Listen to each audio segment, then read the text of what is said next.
আসসালামু আলাইকুম। আজকে তোমাদের সামনে কথা বলবো রিলিজ স্লিপ নিয়ে। তোমরা আমার কাছে অনেকে জানতে চেয়েছো রিলিজ স্লিপের ভর্তি নোটিশ কবে হবে, কিভাবে ভর্তি হতে হবে। তো সে সম্পর্কে বিস্তারিত বলা যাক। যেহেতু অনার্স প্রথম বর্ষে ভর্তি কার্যক্রম দ্বিতীয় মেধা তালিকা 11 জুন শেষ হয়েছে, তো আশা করা যায় কয়েকদিনের মধ্যেই কোটা এবং মাইগ্রেশন রেজাল্ট প্রকাশ পাবে। আর কোটা রেজাল্ট শেষেই বা ভর্তি কার্যক্রম শেষেই রিলিজ স্লিপের নোটিশ প্রকাশ পাবে।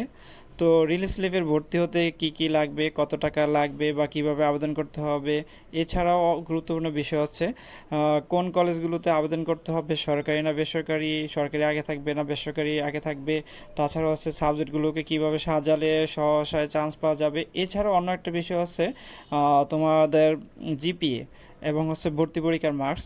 তো আসলে সব কিছু মিলিয়ে তোমরা কিভাবে আবেদন করবে আর আবেদন করলে তোমরা কিভাবে চান্স পাবে সেই প্রক্রিয়াটি নিয়ে আমি একটি ভিডিও তৈরি করব, যেটি দেখলে তোমাদের ভর্তি আবেদন ও চান্স পাওয়া সহজ হবে। যেহেতু আমি একটি সরকারি কলেজে কর্মরত আছি, আমার কাজই ভর্তি কার্যক্রম। তো আশা করি তোমরা আমার কাছ থেকে একটি ভালো সঠিক তথ্য পাবে, যেটি তোমরা উপকৃত হবে। তোমরা চাইলে আমার ফেসবুক পেজে অ্যাড হয়ে থাকতে পারো, যেখানে প্রতিনিয়ত যে কোনো ভর্তি সম্পর্কিত আপডেট দেওয়া হয়ে থাকে। আমার ইউটিউব চ্যানেলের অ্যাবাউট অপশনে গেলেই তোমরা আমার পেজটি পেয়ে যাবে, স্মার্ট কম্পিউটার অ্যান্ড স্টেশনারি। এটিতে তোমরা ফলো দিয়ে থাকতে পারো। ধন্যবাদ।